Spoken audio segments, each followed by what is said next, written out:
필라델비아 교회 되겠습니다. 지도를 한번 보시겠습니다. 저번에 봤던 지도하고는 다른데요. 조금 더 큰 지도로 살펴보기를 원합니다.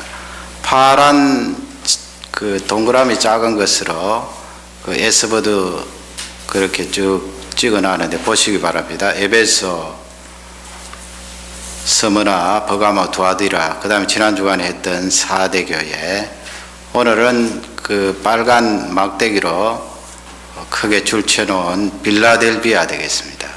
4대 교회에서 남쪽 또 동쪽으로 내륙 지방으로 약 40km 되니까 그렇게 멀지는 않은 거리예요.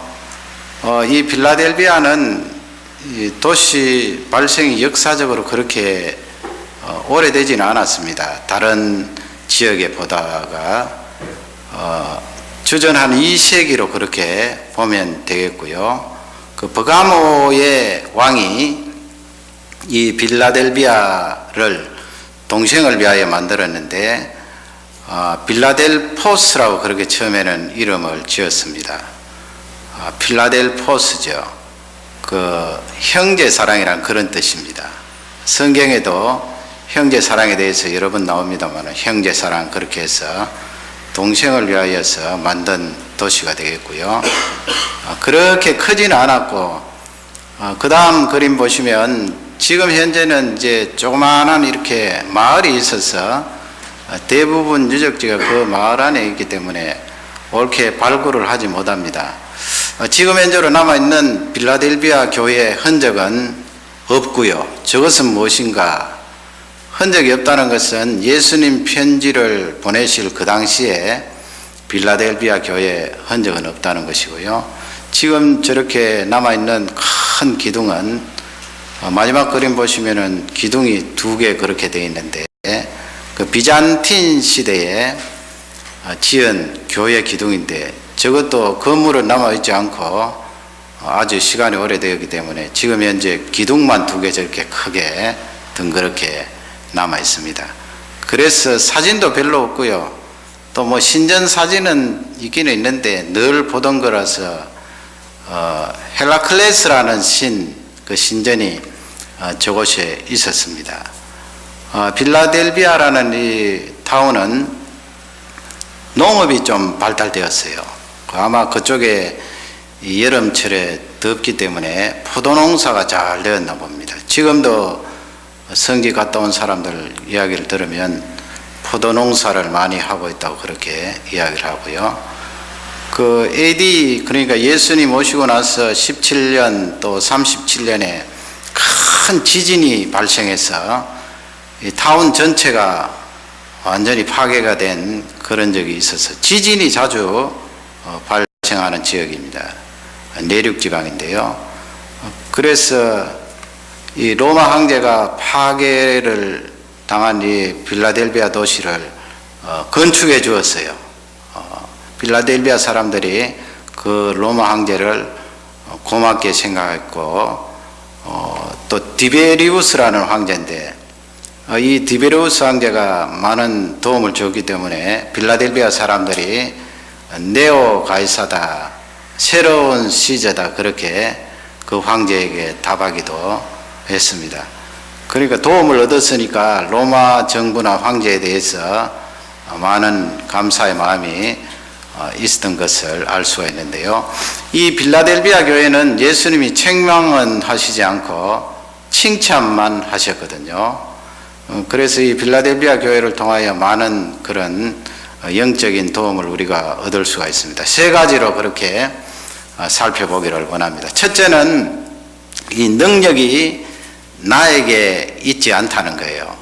나에게 있지 않다는 그 말을 들으면 나에게는 전혀 능력이 없다 그런 뉘앙스로 들리기 때문에 조금 더 구체적으로 말씀드리면 능력의 출처는 내가 아니다 하는 그런 메시지예요. 예수 그리스도를 믿는 우리는 이 부분에 철저히 늘 하나님 앞에 경건의 옷깃을 염해야 되는 줄 확신합니다. 8절 중간부터 해서 뒷부분 말씀을 보면은 너희 적은 능력이라 그랬죠. 예수님이 너희 적은 능력으로, 그 적은 능력으로, 이 말씀이 우리에게 주는 귀한 교훈의 말씀이에요. 적은 능력으로. 목회를 해오면서 이렇게 그 사역에 대해서, 뭐 우리 성도님들께서 하나님의 일 감당하는 그거 다 사역 아닙니까? 그 사역에 대해서 이제 부탁을 할 때가 있어요. 성도님이 이 사역을 좀 하시지 않겠습니까? 물론 그 부탁을 할 때는 미리 기도를 많이 해보고, 어떤 때는 몇 년간 이렇게 기도하면서 또 그 막바지 가서 부탁할 때도 있곤 하는데요. 그런 부탁을 받을 때 우리 한국 성도님들이야 뭐 겸양의 미덕이기 때문에 처음에는 많이 사양을 하는데, 그 하겠습니다 하는 그런 응답으로 사양하는 것이 아니고요. 딱 들어보면 알잖아요. 처음부터 그렇게 거절할 때가 많이 있습니다. 물론 뭐 이 음악이라든지 자기가 재능이 뒷받침되지 않으면 어떻게 그 사역을 감당할 수 있겠습니까? 그러나 그런 사역이 아니고요. 일반적으로 조금만 이렇게 신경을 쓰면 할 수 있는 사역인데 거절하거든요. 그런 경우에 이제 어떤 경우는 기도를 해보겠습니다. 그런데 그 기도해 보겠습니다 말도 사실은 거절하려고 그렇게 미리 말을 하는 것인데 나중에 가면은 거절을 하거든요. 그렇게 거절을 할 때는 두 가지의 그런 맥락이 있습니다. 먼저 번 맥락은 내 능력으로 한다는 거예요. 그 하나님의 일을 감당할 때 내 힘으로 한다 하는 그 생각이 꽉 들어있는 거예요. 그 하나님의 일은 절대적으로 하나님의 능력으로 해야 되는데 내 힘으로 이 일을 해야 된다 하는 그런 생각이기 때문에 자신이 없는 것입니다. 자신 없으면 어떻게 하나님의 일을 감당하겠습니까? 그런 한 측면이 있고, 두 번째는 그 일이 귀찮은 거예요. 하기 싫다는 거예요. 내가 싫고 귀찮으니까 하나님의 사역이지만은 하지 않겠습니다 하는 그런 경우가 있는데, 오늘 말씀의 맥락으로 보면 내 힘으로 그 일을 해야 되니까 나는 못하겠습니까? 이것은 성경적으로 좀 맞지 않거든요. 성경, 구약 성경부터 신약까지 쭉 살펴보면은 대개 하나님께서 일을 시키실 때 딱 불러서 너 이거 해라 이렇게 하세요. 선지자들도 그렇고요. 딱 그렇게 하지, 네가 기도해보고 이거 하든지 말든지 해라 그렇게 하나님이 다가오시지 않거든요. 딱 부르신 뒤에는 너 이거 해. 그러면 대개 사람들은 하나님 아버지 저는 힘이 없습니다. 부족합니다. 능력이 없습니다. 예레미야 선지자 같은 경우는 나는 아이입니다. 하나님. 아이인데 어떻게 하나님의 말씀을 전할 수가 있습니까? 그렇게 나가거든요. 모세같이 그렇게 연세도 80세가 되고 이집트 나라에서 많은 학문을 배우고 그분이 뭐 말을 그렇게 둔하게 했겠습니까? 그러나 이 모세가 하나님 앞에 저는 혀가 뻣뻣하 해서 그 일을 할 수가 없습니다. 그렇게 빼거든요. 그렇게 뺄 때는 나의 능력으로 그 일을 감당해야 됩니다 하는 그 생각이 많아요. 저도 그렇고 우리 모든 예수님 믿는 사람도 마찬가지예요. 썩 자연적으로 순간적으로 돌아가는 생각은 내 힘으로 그 일을 해야 되지 않는가 생각하면 그 일을 감당할 수가 없고 나는 못하겠습니다 이렇게 되는데요. 우리가 하나님 앞에 기도를 하잖아요. 하나님 아버지 제게 능력을 좀 주세요. 능력이 없습니다. 그럴 때 능력 주세요 말할 때는 대개 성경 말씀에 나오는 큰 선지자들이라든지 또 능력을 행한 사람들을 많이 생각해요. 그럼 엘리야 선지자 같은 경우는 하나님 앞에 간절히 기도했더니 이스라엘 땅에 3년 반 동안 비가 오지 않았고, 또 450명 바알 선지자와 대항을 해서 하나님 앞에 불을 내려주세요 기도하니까 하늘에서 불이 확 내려와서 재물을 다 살랐는데요. 그리고 하나님 앞에 간절히 기도했더니 7번 기도 후에 하늘에서 비를 내려주셨는데 3년 반 동안 내리지 않았던 비가 장대비가 내렸던 것입니다. 그런 엘리야 선지자가 행한 큰 능력을 생각하면서 하나님 아버지 저에게도 좀 능력을 주십시오. 능력을 주십시오. 그렇게 기도를 하는데 하나님께서 우리에게 주시는 메시지는 하나님의 일을 감당할 때 능력이 너에게 있지 않다는 것을 우리에게 계속해서 깨우쳐 주십니다. 능력이 너에게서 나가는 것이 아니야. 그것을 착각하면 안 된다는 귀한 말씀입니다. 그래서 이 빌라델비아 교회가 너의 적은 능력으로, 이거 칭찬이거든요. 적은 능력으로 이겼다는 말씀 아니에요. 승리했다는 말씀이거든요. 그러면 적은 능력으로 어떻게 승리하고 어떻게 하나님 이길 수가 있습니까? 그 너에게 있는 힘이 아니고 내가 너에게 준 그 능력으로 이기고 승리했다는 이 말씀이에요. 그러므로 내가 하나님의 일을 감당하는데 능력의 출처는 내가 아니라는 것을 늘 깨닫고 하나님 앞에 무릎을 꿇어야 되는 줄 확신합니다. 마가복음 12장 41절부터 마지막 절까지 보면은 거기에 한 과부가 나오는데 말이죠. 이 과부가 성전 안에 들어와서 헌금을 드리는데 예수님께서 아마 그 당시에 성전 안에 들어가셔서 여인들이 들어가는 뜰이 따로 있잖아요. 거기서 이제 헌금을 이렇게 드리는데 아마 역사적인 기록으로 보면은 헌금 괴가 여러 개 있었나 봅니다. 그리고 나팔처럼 이렇게 생긴 뿔로 헌금 넣을 수 있도록 그 입구를 만들었는데 거기에 이제 딱 이렇게 집어넣으니까 둥근 나팔 속으로 싹 내려가는 게 보이잖아요. 이 과부가 동전을 넣어요. 그 동전은 유대 동전으로 렙돈이라고 그러는데 두 렙돈. 당시에 이 청동으로 만든 유대인들의 그 동전입니다. 코인인데 이 두 렙돈은 어느 정도 되는가 하면 로마 사람들이 하루 종일 일하면 한 데나리온 받잖아요. 그러면 한 데나리온의 64분의 1이에요. 가치가. 요즘식으로 따지면 하루에 일해서 100달러 받으면 한 1달러 50센트 되는 거예요. 그 1달러 50센트 성전에 와서 헌금을 드리는데 옛날에는 성전에 그렇게 자주 올라가지는 못했거든요. 절기라든지 뭐 1년에 한두 차례. 그리고 여인들이야 어떻게 그렇게 남자들보다 더 자주 가지 못했겠지요.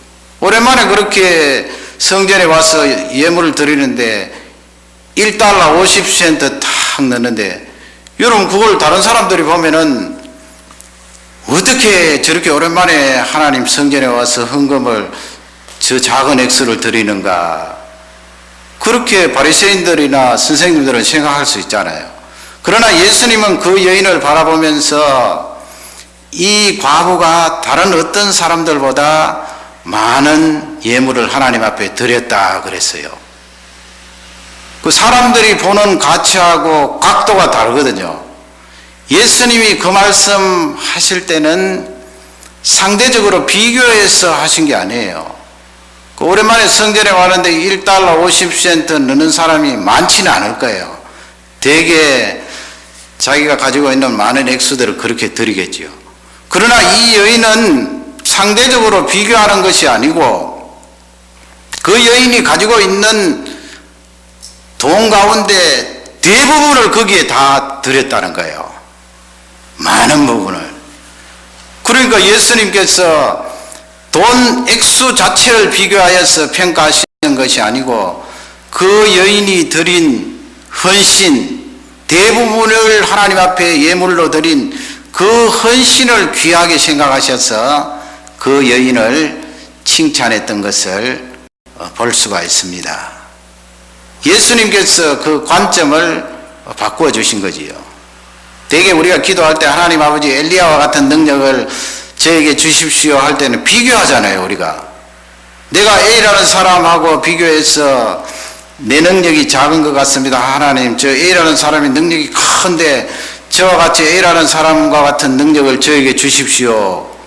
그렇게 많이 기도를 하는데 하나님께서는 그렇게 비교해서 구하지 말라는 말씀이에요.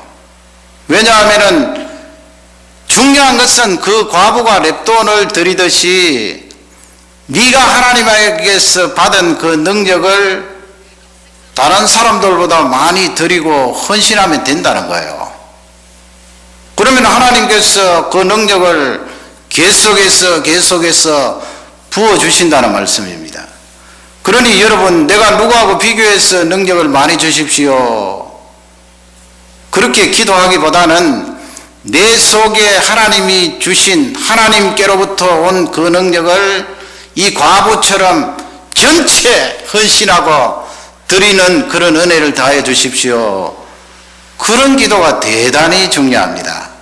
빌라델비아 교회는 그러므로 적은 능력을 가지고 승리할 수 있는 귀한 교회였습니다. 우리도 여러분 작은 교회다 그렇게 기도도 하면서 자꾸 이야기를 하는데, 작은 교회 개념이 어디 있습니까? 사실 비교해서 한 사람 나오는 교회도 있고 두 사람 나오는 교회도 있는데요, 그런 교회 비교하면 우리 교회가 큰 교회잖아요.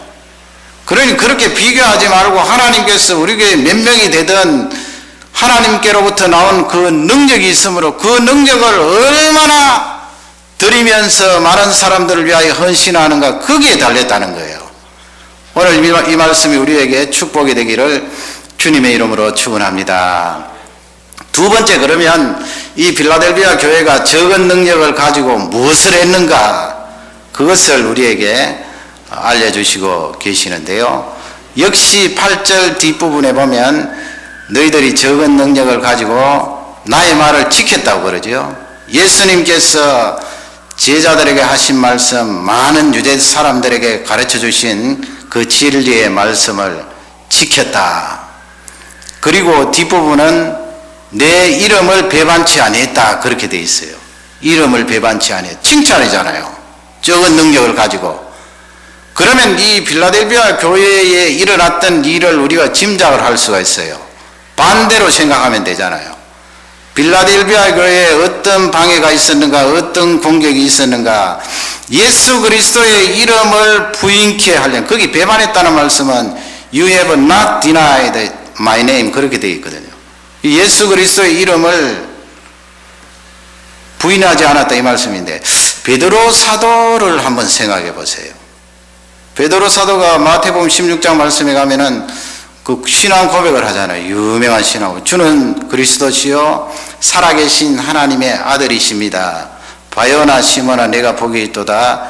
이를 네게 알게 하니는 혈육이 아니라 하나님께서 알게 하셨다, 그렇게 예수님이 칭찬하시고, 그 다음에 음부의 권세가 이기지 못하는데 네가 반석 위에 교회를 세우리라. 그 신앙 고백 위에 신약교회, 하나님의 교회가 세워지겠다, 그런 말씀인데, 그렇게 베드로 사도가 신앙 고백을 했는데 나중에 예수님 십자가 달리시기 전에 뭘 했습니까?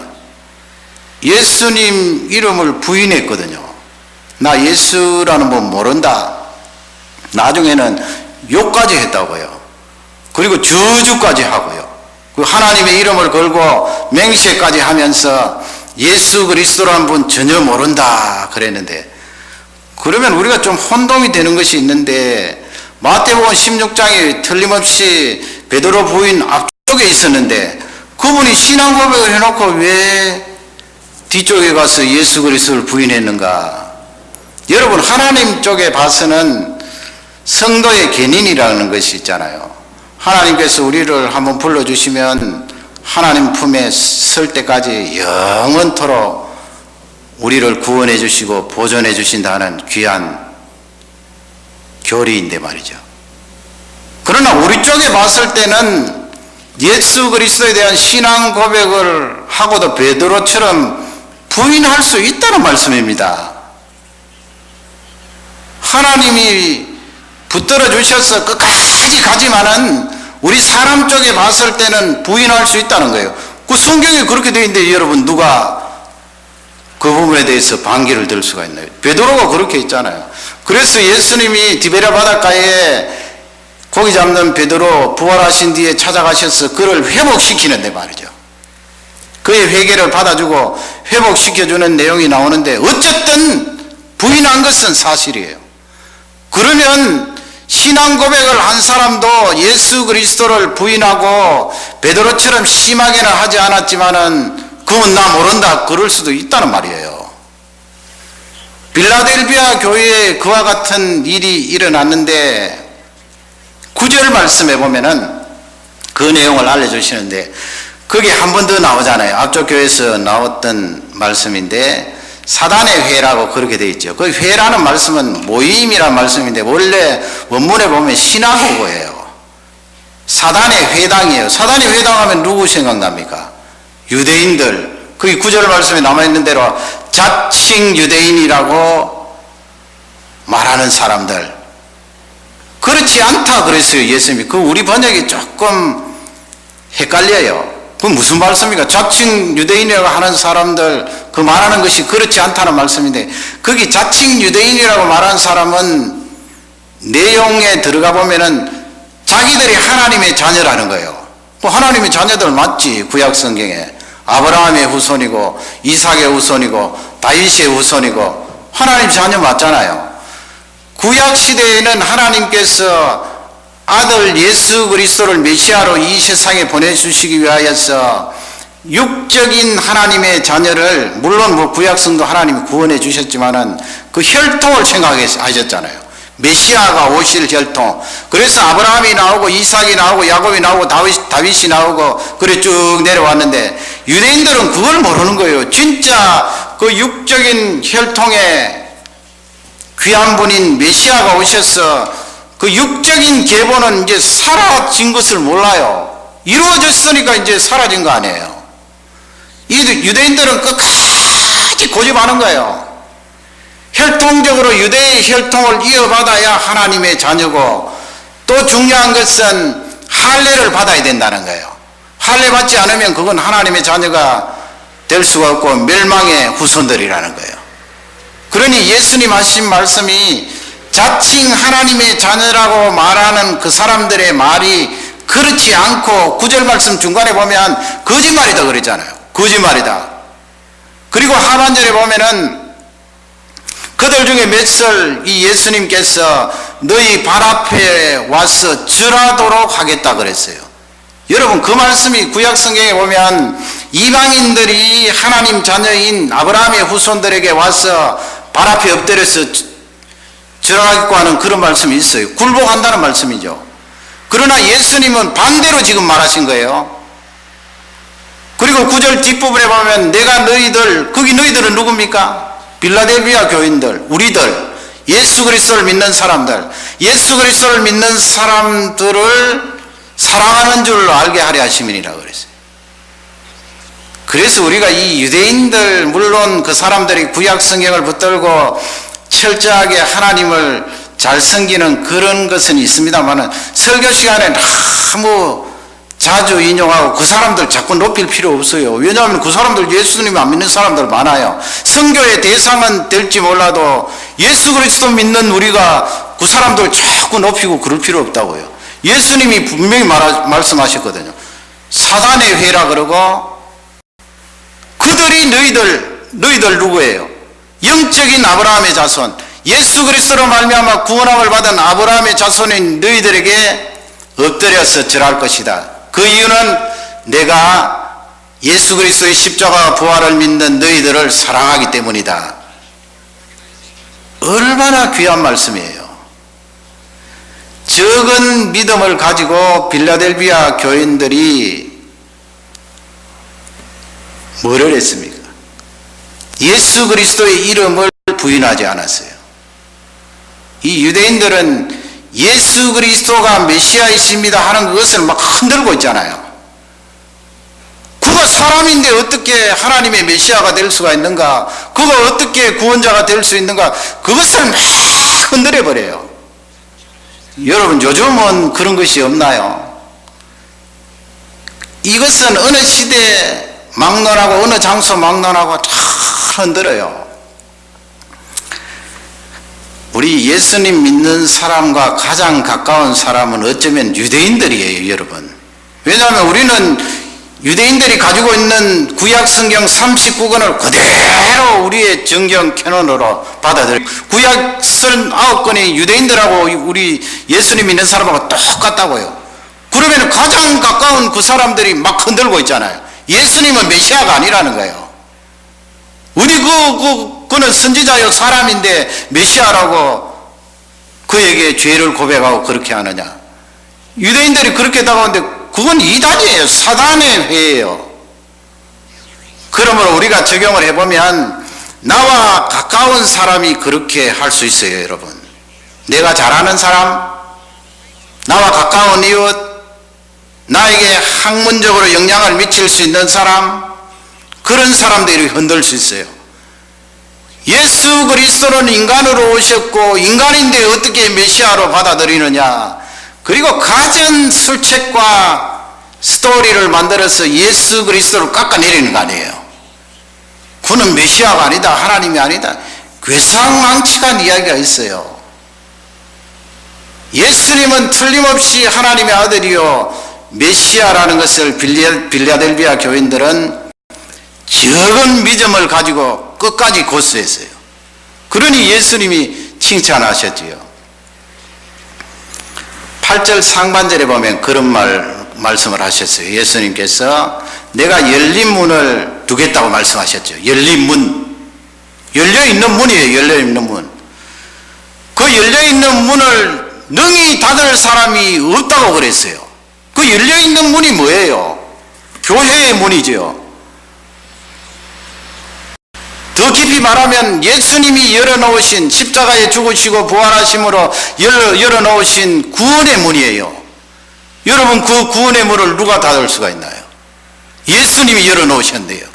그분은 살아계신 하나님의 아들이요 십자가에 죽으시고 부활의 능력으로 우리에게 보이시고 지금은 하나님 우편에 계시면서 우리에게 구원을 확정해 주셨는데 그분이 열어놓으신 구원의 문을 누가 닫을 수가 있나요? 현대에 사는 우리에게 예수님이 열어놓으신 메시아로서 구원을 이루어놓으신 그 문을 아무도 닫을 자가 없다. 구원에 대해서 어떤 사람이 말하고 흔들지라도 흔들리지 마라 하는 메시지입니다. 이 말씀이 우리 교회의 축복이 되기를 주님의 이름으로 축원합니다. 마지막 세 번째로 우리에게 주시는 말씀은 다윗의 열쇠를 가지신 그분에게 능력이 나온다는 말씀이에요. 그분이 누굽니까? 그분이 예수 그리스도시지요. 7절 말씀에 가면은 빌라델비아 교회 사자에게 편지하기를 거기 보면은 거룩하고 진실하사 그랬지요. 그 예수님을 그렇게 말씀하신 거예요. 거룩하고 진실하신 예수 그리스도 곧 다윗의 열쇠를 가지셨다고 그랬잖아요. 다윗의 열쇠. 그러니 열면 닫을 사람이 없고 닫으면 열 사람이 없는 그 예수님께서 말씀을 하신 거예요. 이 말씀은 능력의 출처가 다윗의 열쇠를 가지신 그 예수님께 있다는 귀한 말씀입니다. 다윗의 열쇠가 무엇입니까, 여러분? 다윗의 열쇠.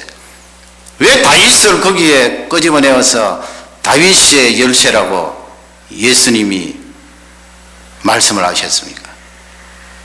다윗은 오실 예수 그리스도에 대한 그림자입니다, 사실은. 다윗이 하나님 앞에 칭찬을 들은 것은 하나님께서 근본적으로 그에게 은혜를 베풀어 주셨는데 그것도요, 다윗 쪽에 너무 강조하면 안 돼요. 하나님의 은혜가 그에게 임하여서 두 가지 예수 그리스도에 대한 그 그림자로 행한 것이 있어요. 두 가지. 그 두 가지가 무엇입니까? 하나는 성전 건축이에요. 성전 건축. 사무엘라 7장에 있잖아요.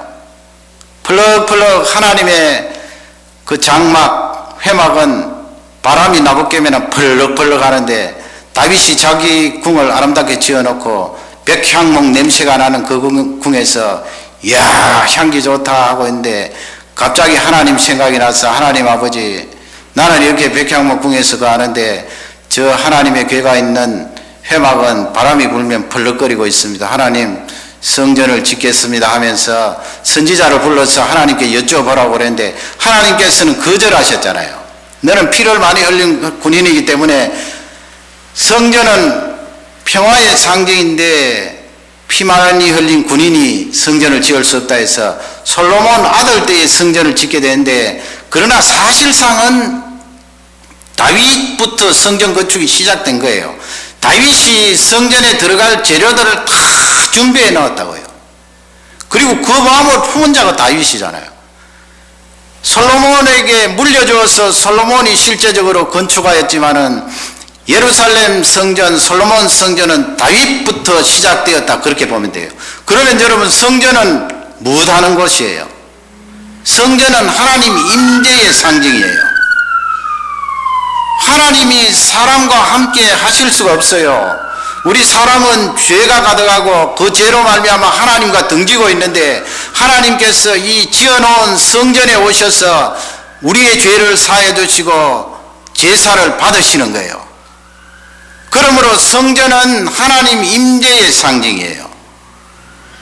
메시아가 오셨다는 것은 무엇입니까? 임마누엘 아닙니까? 하나님이 우리와 함께 하시다. 예수님이 이 세상에 오셨다는 것은 죄 많은 우리 인생들을 사하여 주시고 함께 하신다는 거예요. 임마누엘. 그러니 다윗이 성전을 시작한 것은 하나님이 함께 하신다, 임재를, 장차 우리에게 임할 메시아의 임재를 그림자적으로 나타내 준 거예요. 그러니 얼마나 귀해요. 그 다음에는 다윗이 임금님이 되고 얼마나 힘이 강해졌는데요. 여러분, 그 싸움 잘하는 에돔, 암몬, 모압, 저 북쪽으로는 아람 나라, 뭐 두로 같은 데는 다윗이 뭘 한다고 하면 열심히 도와주고 말이죠. 이 다윗이 얼마나 힘이 강하였던지 주위에 있던 이방 나라들을 점령을 하였어요. 조그마한 나라가 말이죠. 다윗이 어떻게 그렇게 많은 족속들을 점령하였는가? 그것은 하나님의 통치, 하나님께서 다윗에게 능력을 주어서 하나님이 이스라엘을 다스리고 하나님이 이스라엘을 다스리는 그것이 확장이 되어서 증거로 이방 족속들이 복속되었다는 것을 알려주시는 거예요. 그래서 다윗 임금님 하면 하나님의 통치 다스리심을 미리 알려주시는 거예요. 예수 그리스도께서 이 세상에 오셔서 사역을 감당하실 때에 악한 영들이 벌벌 떨었잖아요. 거룩하신 하나님의 아들이여, 거룩한 자여, 당신은 거룩한 자입니다. 우리를 멸하려고 이 세상에 오셨나이까. 그 예수님 오신 것은 예수 그리스도의 그 능력으로 이 세상을 통치하신다는 것을 나타내 주신 거예요. 메시아가 오심으로. 그러므로 다윗은 하나님 통치 다스림에 대한 그림자예요. 그러니 예수님의 그 모습은 다윗의 열쇠를 가지신 분으로 나오시는 거예요. 거기 열쇠는 무엇입니까? 열쇠는 권세를 말하는 거예요. 주권을 말하는 거예요. 힘이 있다는 것을 말하는 거예요. 옛날에 여러분, 옛날에는 다 보물창고라든지 곡식창고라든지 자물통으로 잠가놓고 열쇠를 가지고 열어야 되잖아요. 돈 보관하고 보물 보관하는 키를 가지고 있는 사람이 힘 있는 사람이에요. 권세 있는 사람이에요. 그래서 이사야 22장 22절에 보면은 hil기야의 아들 엘리야킴이라는 사람이 있는데, 이 엘리야킴에게 하나님께서 은혜를 부어주셔서 그에게 다윗 족속의 열쇠를 주어 그 어깨에 두리니 열면 닫을 자가 없고 닫으면 열 자가 없느니라. 그런 말씀이 있어요, 이사야에. 그건 엘리야킴에게 해당되는 말씀이지만은 장차 메시아께서 이 세상에 오셔서 열쇠, 이 세상을 주관하고 이 세상을 다스리고 능력을 가지신 그분이 이 세상을 다스릴 것이다 하는 것을 미리 알려주시는 말씀이에요. 그러므로 여러분, 이 말씀은 다윗의 열쇠를 가지셨다는 이 말씀은 예수님이 이 세상에 오셔서 다스리고 우주를 다스리고 예수님께서 우리 인생의 죄를 사하여 주시고 우리와 함께 하시는 키를 가진 주권자다, 주인이다 하는 것을 우리에게 알려주고 계시는 것입니다. 그러므로 우리가 행하고 헌신하는 능력의 출처는 예수 그리스도께로부터 말미암습니다. 하나님께로부터 나와요. 그것을 성경은 우리에게 잘 알려주고 있습니다. 그러면 말씀을 정리하면 적은 능력을 여러분 어떻게 적용을 하시나요? 적은 능력. 나에게는 아무것도 없습니다. 하나님 아버지 아무것도 할 수 없습니다. 그렇게 적용하나요? 여기서 적은 능력은 전체는 아닙니다만은 단순함이 있어요. 단순함. 빌라델비아 교인들이 포도농사를 많이 했다고 그랬잖아요. 성경에는 없습니다만 포도농사를 하려면 가지를 잘 잘라야 돼요. 예수님께서 포도나무 비유를 말씀하시면서 자르는 말씀하셨잖아요. 열매 맺지 않는 가지는 잘라버리는 거예요. 그러니까 포도농사를 하는 농부들은 가지를 잘 잘라야 열매를 많이 맺는 그 가지를 두어서 열매를 거둘 수가 있거든요. 그러니 이 교인들은 포도나무를 통하여 잘라내는 것을 잘했을 거예요. 신앙생활에도 말이죠. 그리고 지진이 일어나서 막 흔들어 사람들 사는 것이 단순해지지 않겠어요? 뭐 복잡하게 많이 모아놓고 쌓아두면 뭘 합니까? 한번 흔들어 버리면 다 무너지고 다 날아가는데요. 목숨만 부재하면 되지요. 그러므로 적은 믿음이라는 이 말씀은 어떻게 보면은 단순함이에요. 그 말이 맞는 것이 내가 단순하면 하나님의 능력이 많이 들어오잖아요. 복잡하면 많이 안 들어오거든요. 단순함이에요. 빌라델비아 교인들은 잘라낼 것 잘라내버리고 단순하게 사는 거예요. 단순하게 살기 때문에 하나님의 능력이 들어와서 그 능력으로 예수 그리스도를 부인하지 않고 믿음을 지키며 살아갈 수가 있는 것입니다. 차를 재배하는 티 말이죠. 티, 우리 마시는 티. 차를 재배하는 차나무가 많은 농장에 가면은 옛날에는 독사가 많았잖아요. 뱀이.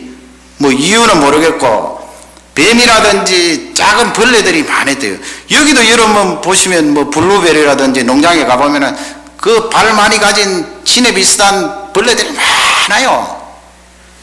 그렇게 벌레 많은 거 보면 어린 아이들은 아이고 저렇게 벌레 많은데 이 어떻게 날것으로 먹나 하는데 그거 잘 몰라서 그래요. 벌레가 그렇게 많다는 것은 약을 치지 않았다는 거거든요. 약 치면 어디 그런 벌레가 있겠어요. 그러면 막 따먹어도 돼요. 그건 먼지 좀 묻은 것은 괜찮거든요. 근데 요즘은 이 차농장에 가면은 독사 이 뱀이 없다네요. 왜 뱀이 없을까요? 약을 막 치니까요. 아래쪽에는 화학 성분이 있는 비료를 막 뿌리니까 비료를 뿌리고 약을 치니까 잎사귀는 푸른데 여러분 차가 그렇게 비료를 뿌려서 농약 쳐서 잎사귀만 푸르고 잎사귀만 크면 뭐합니까? 그 차 속에 항암제도 있고 또 각기 우리에게 좋은 효과를 주는 그런 성분들이 있는데 약치고 비료 뿌리고 하니까 많이 사라진다는 거예요. 그거 복잡한 건 아닙니까? 우리 사람들이 자꾸 무수하게 만들려고 보태는 거예요. 보태면 진짜 차가 우리에게 주는 그 성분과 혈액은 사라진다는 것입니다. 예수님 믿는 것도 마찬가지죠.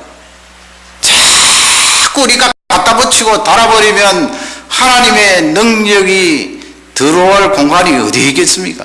너무너무 복잡한데요. 그러므로 이 말씀은 적은 능력은 단순할 필요가 있어요. 예수 그리스도의 복음을 단순하게 받아들여요. 그 단순함 속에 하나님의 능력이 나를 채우고 그 하나님의 능력이 이기고 승리하게 하는 줄 확신합니다. 이 말씀이 우리 모두에게 축복이 되기를 주님의 이름으로 축원합니다.